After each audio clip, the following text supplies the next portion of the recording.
Hey there, readers. I am going to introduce to you our read aloud for this week, and it is called The Butterfly House by Eve Bunting.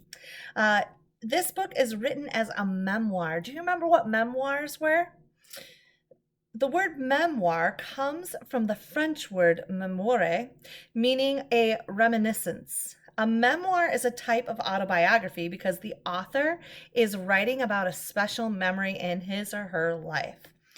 Memoirs are usually written in first person so that the reader can experience the event from the perspective of the person telling the story. Eve Bunting is masterful when it comes to her word choice. She uses phenomenal words that really help you picture what's going on in the story and getting that image and visualizing is what it's called in your mind. And so we're going to be working on that skill of visualization this week as well as picking out really important events in our story, right? Now, Greg Shed is the illustrator of this book, and you can see he is a masterful at illustrations. And so he's I want to make sure I show you some of these pictures too, because I think the images also help us to understand what's going on in the story. So this is called The Butterfly House. It is written to Anna, who draws beautiful butterfly pictures, and to the butterfly people at Kid Space Museum in Pasadena, California. It's also for Maya, Valerie, and Bill. All right. When I was just a little girl, I saw a small black creature, like a tiny worm, and saved it from a greedy jay who wanted it for lunch. I carried it inside, safe on its wide green leaf. My grandpa said it was a larva and soon would be a butterfly. When you hear that word greedy, what do you think of with that blue jay? Do you picture something like really, really hungry that just wants to grab anything as quickly as possible? That's what I was thinking. We laid the larva carefully on thistle leaves inside an empty jar. We put a twig in it for it to climb, then made the lid out of soft white paper and stuck all around with glue. My grandpa knew exactly what to do. I raised a butterfly myself, he said, when I was just your age. How strange to think that my grandpa was once young like me. We would have been the best of friends if I'd been there back then, I said. My grandpa smiled. It worked out anyhow. We're the best of friends now. Isn't that beautiful? So why do you think it's important to put the twig in the jar for this butterfly? Do you know? Have you ever gotten a chance to watch butterflies bloom? We're going to find out how Grandpa knew what to do here. Up in his room, we found a box. I cut a window inside and then covered it with a screen. Soon I would look inside and see my larva looking back at me. What would she see? A human face? So big and scary, strange and starey. What would she think? I want it pretty till she goes, I said.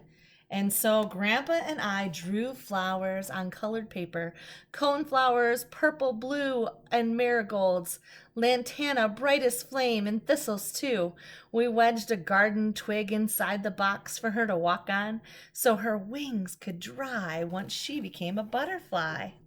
That might be why that twig was so important. My grandpa knows the flowers the butterflies like the best, the ones where they can rest and drink the sweet, clear nectar. We glued and painted flowers inside the box so it was bright with color, made a sky above, the lid all blue, with small white cotton clouds, and green with tops of trees that seemed to sway in the soundless air. I made a curve of a rainbow like a hug to keep her safe while she was there. We set the jar inside and closed the painted lid. Through the screen window, I could see the garden house, a place of flowers and space and awaiting stillness. Each day I put out leaves for food and watched my larva change. So how do you think that this girl is feeling about the larva? Did you think of any actions that might show you how she feels? She definitely wants to keep that larva safe, doesn't she? My grandpa knew when it was time to gently pull away the paper top she hung from. I taped it to the wall inside her house and let her be. She would hang free inside the chrysalis that kept her hidden from the world. How did Grandpa know that it was time for her to take it out of the jar? Inside that magic place she grew. She transformed herself, came out, drooped, limp and slack, with crumpled wings. She was a butterfly, all spotted orange, black, and brown, as if someone had shaken paints and let the drops fall down. Our painted lady, Grandpa said, it's time.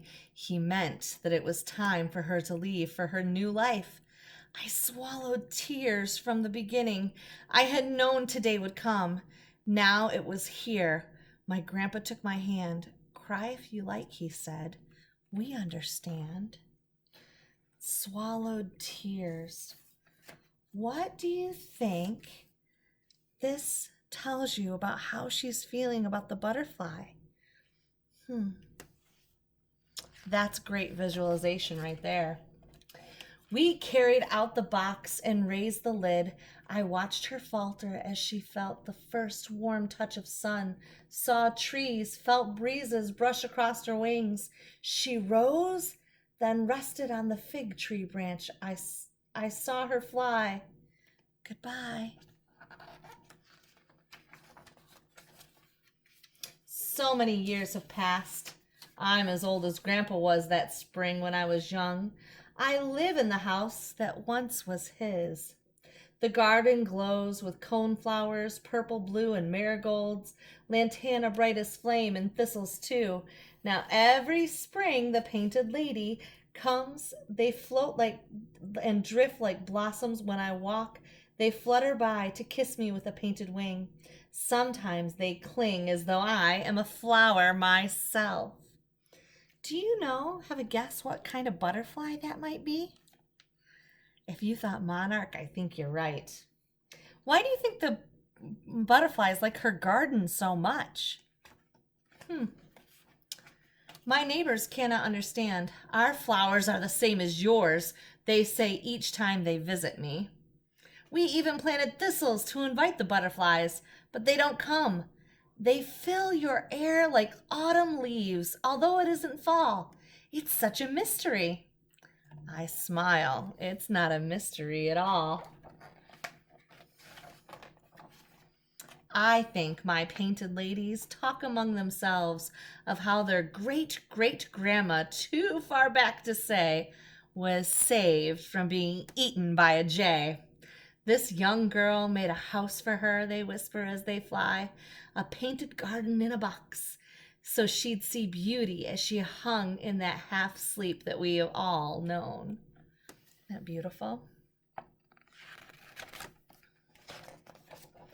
This is the girl, but older now. We visit her each spring to give her back the love that she gave to us so long ago. It's not a mystery to me. I think I know.